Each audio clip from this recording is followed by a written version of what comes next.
Olá pessoal, tudo bem? Aqui é o professor Álvaro, vamos lá para mais uma aula. Então pessoal, hoje vamos dar continuidade com nossas aulas de farmácia homeopática, na qual, na aula passada, caso você não ouviu, procura no playlist da farmácia homeopática, você vai ver a aula número 1, tá? Nessa primeira aula tínhamos falado brevemente sobre os conceitos, uma breve introdução do que é a homeopatia e a relação dela com a farmácia, através de algumas legislações que a gente foi mencionando, e também, no contexto histórico, como se desenvolve essa homeopatia, no caso, o que é, né? Então, hoje a gente vai dar continuidade através do que? A gente vai falar dos fundamentos, que até tínhamos falado na aula passada desses fundamentos. Assim que continuaremos com nossa aula e falaremos sobre os princípios, que são basicamente esses quadros que tínhamos falado no início. Só lembrando disso, né? Aqui estou mostrando até aqui a lei dos semelhantes, experimentação no homem sadio, doses mínimas e remédio único. No início, então, vamos falar brevemente sobre, no caso, os conceitos de homeopatia, que já nós tínhamos visto, né? Mas lembrando, né, que a homeopatia é um método terapêutico comprovado, que ela tem sua própria metodologia de pesquisa e que se baseia muito na lei natural descoberta por Hipócrates, que é a similia similibus curantur, é a cura através dos semelhantes, tá?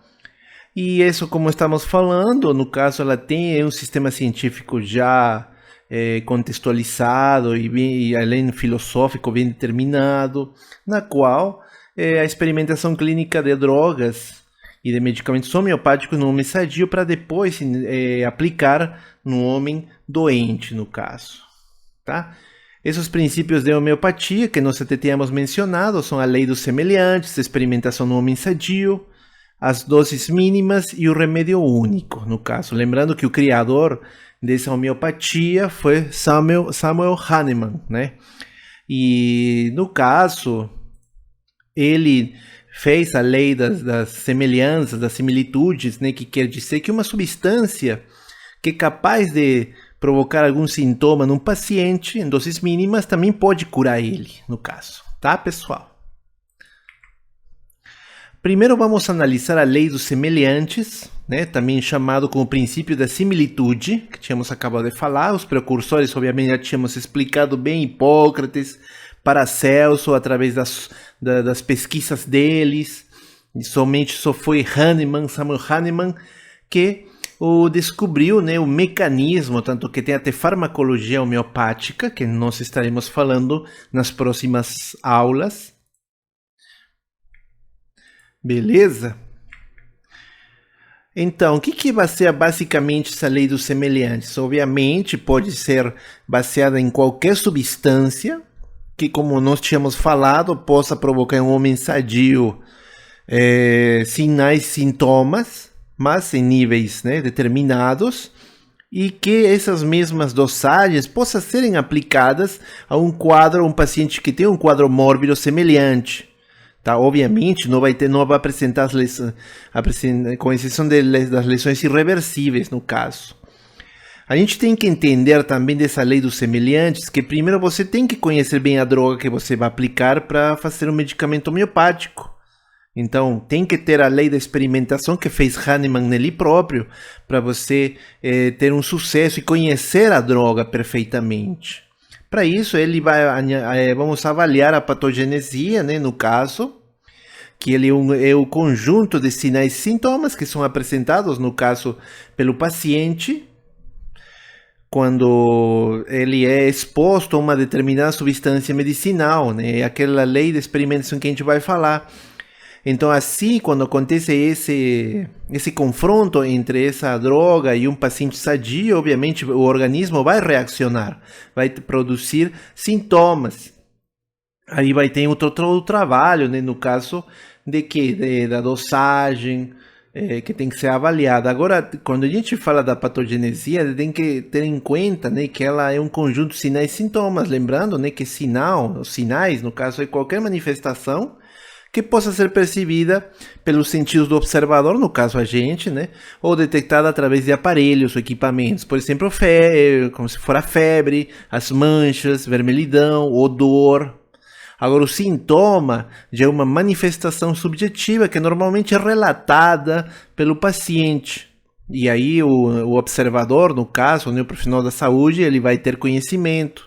E ela não é possível detectar com o aparelho até o momento. Por exemplo, a dor, tá? A ardência. Ou quando você tem um prurido, né, a coceira. Você não tem como avaliar o grau. Tanto eles têm outros mecanismos para avaliar, mas eles são bem qualitativos.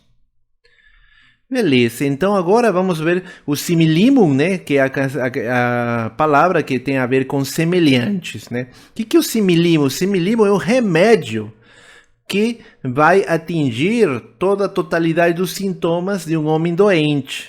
Então, obviamente, isso se deve a que o medicamento cuja patogenesia melhor coincide com os sintomas apresentados pelo paciente. Então, eu sei que esse medicamento provoca isso. Então, esses sintomas são parecidos àquela doença naquele paciente doente. Então, posso aplicar isso. Tenho que indicar esse medicamento homeopático. Obviamente, vai depender muito das características pessoais e reacionais do paciente, né? Essa é outra coisa interessante porque a gente vai estar observando nas próximas aulas. Aí temos que lembrar que o médico, no caso, ele vai tratar o paciente como uma unidade corpo-mente e que essa unidade corpo-mente está continuamente recebendo influências dos ambientes naturais e sociais, né? Lembrando que a enfermidade é o resultado da reação insuficiente do organismo diante da doença, tá? Lembrar também que quando administramos uma droga que provoca sintomas semelhantes, no caso aos que o paciente doente está sentindo, né, temos que observar num primeiro momento um aumento transitório dos sintomas. Beleza? Então, pessoal, através da estimulação por parte da droga no que é o corpo orgânico. Assim também, qual que é com o fim do efeito farmacológico, após a droga ter sido eliminada, notaremos, né, um efeito biológico de sinal contrário, ou seja, melhora dos sintomas, né, que se dá através da reação orgânica à droga.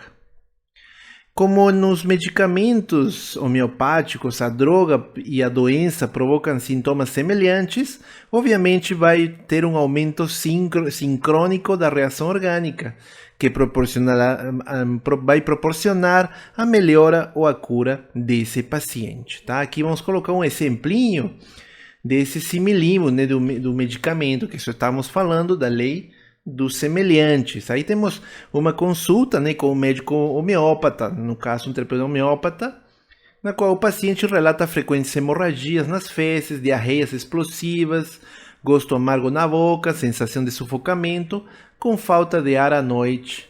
Isso vai provocar um grau de inquietude de espírito, ansiedade, diminuição da memória, medo de morrer, a sensação de queimação estomacal diminui com o calor e piora com o frio. Esses sintomas semelhantes com ingestão de arsênico, ou seja, o arsênico, ele também vai provocar sintomas parecidos. Então, qual seria o medicamento homeopático, ou melhor dito, o similimum, para essa doença, para essa patogenesia? Seria o arsênico album, né, que estamos mostrando aqui. Então, que é um medicamento homeopático de longa data. Tá, pessoal? Então, até aqui o que a gente está falando do primeiro fundamento da farmácia homeopática ou da homeopatia de forma geral, que é a lei dos semelhantes, onde a gente falou patogenesia e também nós falamos no caso do similimum. Ok, galera? Vamos para o próximo fundamento. O próximo fundamento já é a experimentação no homem sadio, né? Que tínhamos falado que Hahnemann experimentou mais de 61 drogas ou fármacos nele mesmo para avaliar o poder homeopático dele, né? Em outras doenças. Então, obviamente, se tornou a única maneira de conhecer os efeitos farmacológicos de uma substância medicinal é experimentando-la nela mesma, né? Ou seja, num organismo sadio. Obviamente, não são utilizados em testes com animais, pois cada espécie apresenta uma reação própria, por isso que tem que ser somente em humanos, tá? É diferente, né, no caso dos medicamentos da medicina alopática, como nós tínhamos visto, né, contrários curantur, né, que eles já se baseiam nos opostos. É bem diferente com essa lei das similitudes ou das semelhanças, tá, galera? Essas experimentações animais se observa os sintomas mais grosseiros, no caso, porque primeiro os animais não se expressam por palavras, também é outra causa difícil de poder avaliar no medicamento homeopático, né? Embora hoje esteja sendo muito utilizado na medicina veterinária, tá? Aí vamos ver que os testes também às vezes podem não ser tolerados, obviamente pela mistura de sintomas causados pela doença natural com sintomas provocados pela própria droga teste. Isso também impede uma avaliação correta do experimento, por isso tem que ser feito primeiramente no homem sadio, para depois testar no paciente doente, tá, galera? Porque senão vai dar, no caso, uma mistura dos sintomas e isso leva a erro clínico, homeopaticamente falando, tá? Então, nessa experimentação, a gente observa, no caso, lembrando que essa experimentação patogenética, ela somente se dá pelos termos, no caso na homeopatia, já que é um protocolo, né, que vai ser criado, um protocolo de experimentação patogenética, tá? Homeopática em humanos. Não confundir, não pensem pela palavra patogenética que está envolvido com genética. Não, esse é um termo que foi acunhado quando a homeopatia foi surgindo, tá, pessoal? Mas o que significa? É um procedimento para testar substâncias medicinais em indivíduos sadios para elucidar, né, ou ficar sabendo os sintomas que irão refletir sua ação. Com isso vai servir de base, obviamente, para tratar os pacientes, no caso, que têm as doenças, né, que produzem os sintomas parecidos, tá? Isso é importante, porque com isso a gente vai estimular os mecanismos de defesa desse paciente.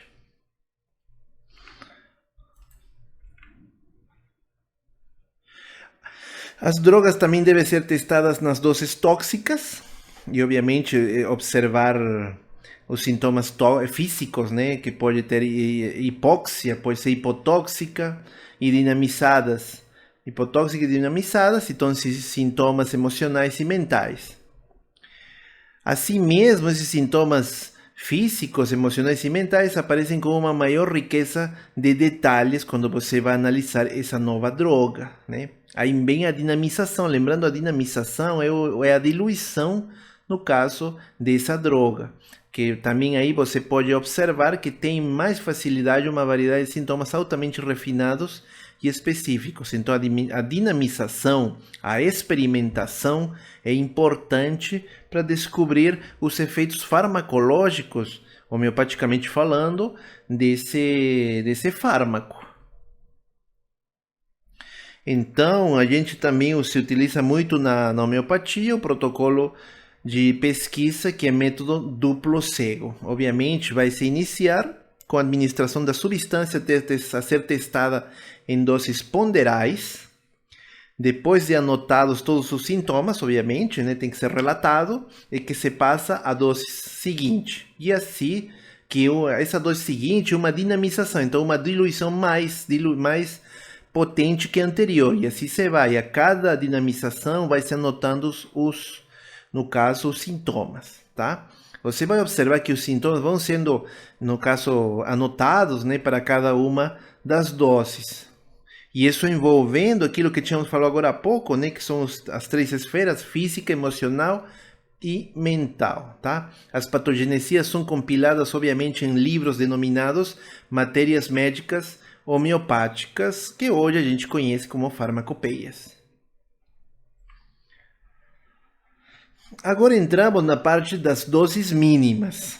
Para que são essas doses mínimas? Elas têm a finalidade de diminuir os efeitos negativos da agravação, no caso dos sintomas, tá? Então as doses mínimas têm a finalidade de diminuir os efeitos negativos da agravação. Obviamente, você vai usar doses pequenas, vai ter uma dinamização dos medicamentos em água e álcool, tá? Obviamente álcool 70.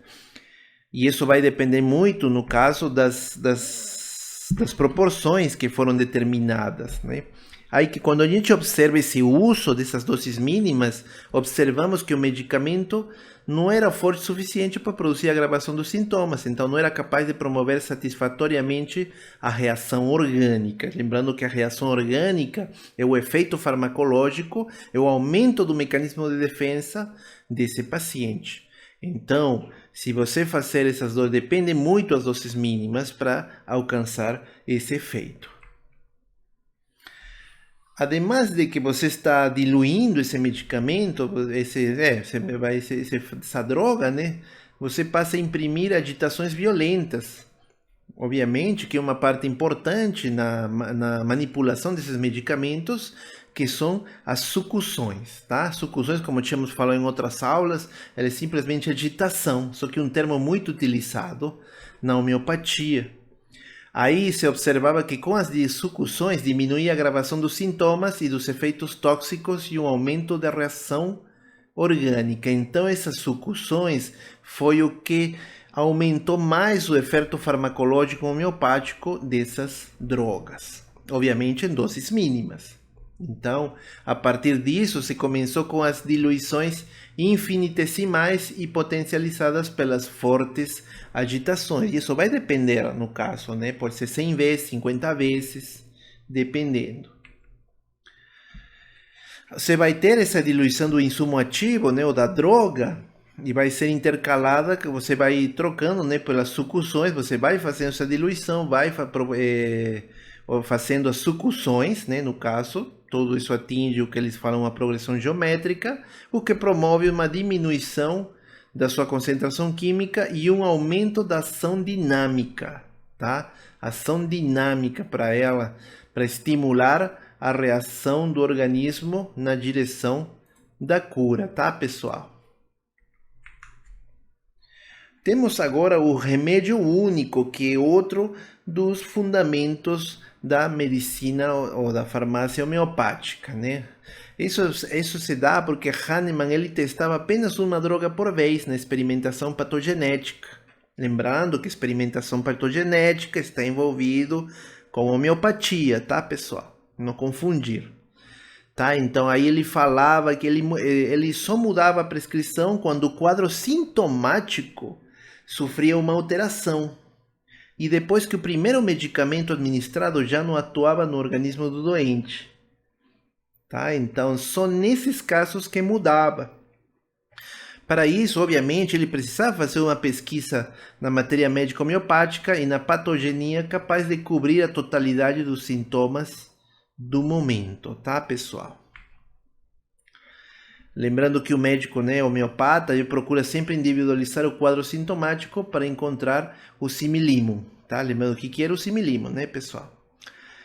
Apenas um medicamento cobrirá a totalidade dos sintomas. Esse remédio único corresponde em um dos fundamentos mais importantes da homeopatia, esse remédio único. Mas é o mais difícil de ser realizado na prática, pois exige do clínico conhecimentos bastante profundos da matéria médica homeopática. É o que estava no início a gente falando, porque normalmente se mistura. Mas se você conseguir, no caso, um remédio único através de um medicamento somente com um insumo, né, uma droga, e que cubra toda a totalidade dos sintomas, pronto. Bem, pessoal, até aqui são no caso, os fundamentos que nós estávamos falando da homeopatia. Agora procederemos a falar um pouquinho sobre as escolas homeopáticas. Obviamente, mas professor, se o senhor falou que tinha um seguidores, não é uma escola só? Sim, mas essas escolas são várias escolas no caso, e elas obviamente foram um pouco diversificando, no caso a homeopatia, como a gente vai ver. Então são diferentes, no caso, escolas homeopáticas. Mas por que se criou isso? Qual que foi o motivo? A complexidade da doença, basicamente, que procurava ser tratada. E aí dava uma imprecisão dos sintomas, aí mais tinha o homeopata que desconhecia os princípios homeopáticos, Aí teve, no caso também por causa dos processos de industrialização do medicamento homeopático, que nascem essas escolas homeopáticas, a inexistência de patogenesias capazes de cobrir a totalidade dos sintomas observados no doente, enfim. E necessidade, obviamente, mais importante, de estudo constante e experiência clínica particular de alguns homeópatas. Essas escolas homeopáticas, elas se baseiam, temos quem? Baseado no unicismo, no qual o médico prescreve um único medicamento homeopático, a maneira de Hahnemann, né?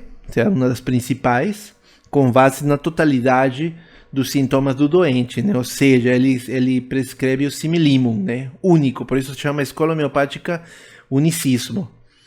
Também temos o pluralismo, também que é conhecido como alternismo, é pluralismo ou alternismo, na qual o médico prescreve 2 ou mais medicamentos para serem administrados em horas distintas. Com isso, né, um medicamento complementa o outro, na ação do outro, ou seja, ele potencializa o efeito do outro e assim alcança a totalidade dos sintomas, no caso, tá? Então esse seria o pluralismo, também chamado alternismo. Aí já são 2 tipos de medicamentos, tá? Unicismo, lembrando, é um só. Beleza, pessoal? Até aqui está ok? Ótimo, tá? Aproveita para ir no banheiro, tá? Dá um pause, vai comer, vai no banheiro e volta. Bem, pessoal, então agora, outra escola homeopática é o complexismo. Esse complexismo, o médico prescreve 2 ou mais medicamentos para serem administrados simultaneamente ao paciente. Aqui é o simultâneo. Ah, mas professor, não é igual que o alternismo e o pluralismo? Não, porque no alternismo e o pluralismo eram quê? Eram administrados em horários diferentes, não confundir. Tá, pessoal? Os compostos alopatizam a homeopatia, né? No caso, tratam doenças e não doentes. Não esqueçam isso. Que os alopáticos é diferente. Temos outra escola que é o organicismo, no qual é prescrito pelo médico medicamento visando os órgãos do doente, considerando as queixas mais imediatas do paciente. É uma conduta muito semelhante do alopata, que fragmenta o doente em órgãos e sistemas, não leva em conta os sintomas emocionais e mentais. Então você vai percebendo que as escolas homeopáticas, elas foram mudando, no caso, os fins delas, né? Já falamos do unicismo, que é o mais hahnemanniano que tem. Agora chegamos a um organicismo na qual seguem a homeopatia, porém, eles já não tratam ao sujeito como um tudo, né? E sim como sistemas e órgãos separados e não observam os sintomas emocionais e mentais. Tá, galera? Então, esses seriam nas escolas homeopáticas. Agora, precisamos entender até esse momento. Então, professor, o senhor falou da história, falou do Hipócrates, de Hahnemann, Paracelso, você falou dos princípios da homeopatia, o senhor falou que rege, quais são as escolas, mas eu quero saber o que é um medicamento homeopático. Pronto, então vamos entrar nessa parte muito importante. Tá? Concentra aí, que isso cai nas provas. Beleza, então o que é um medicamento homeopático? Lembra que na primeira aula nós falamos de medicamentos homeopáticos, alopáticos, fitoterápicos, né? No caso, muitos deles são alopáticos e os homeopáticos, obviamente, têm outro princípio que nós tínhamos falado, mas o medicamento ele não deixa de ser uma forma farmacêutica, uma apresentação farmacêutica, obviamente destinada a ser ministrada segundo o quê? O princípio da semelhança ou da similitude, tá? Não é igual que o alopático. Com que finalidade? De prevenir e, no caso, tratar, né? Através de diluições seguidas de sucções, né? Que a gente tinha falado, dinamizado, e depois vem as sucções, e ou triturações sucessivas, obviamente um conceito dado pela farmacopeia homeopática brasileira, tá? Do que é um medicamento homeopático. Esse medicamento, como tínhamos falado, ele também procura prevenir ou curar por meio da sua capacidade de ativar todo um complexo reativo natural, né? Que tínhamos falado, a reação orgânica, ver a parte mental e emocional, tá? Então, obviamente, esse medicamento tem que ser diluído e potencializado mediante uma farmacotécnica, que aí vem a questão importante que compete ao farmacêutico, que é a manipulação desses medicamentos através da farmacotécnica, tá? Que obviamente é diferente da farmacotécnica de medicamentos alopáticos, obviamente seguindo as leis da semelhança, tá?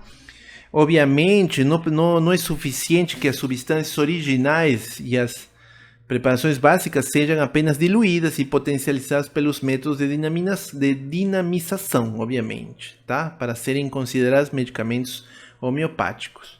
Obviamente, elas precisam ser testadas, né, através dos princípios que nós tínhamos falado, experimentação no homem sadio, né, no caso, utilizando os protocolos de experimentação patogenética, farmacológica, homeopática, no caso, tá?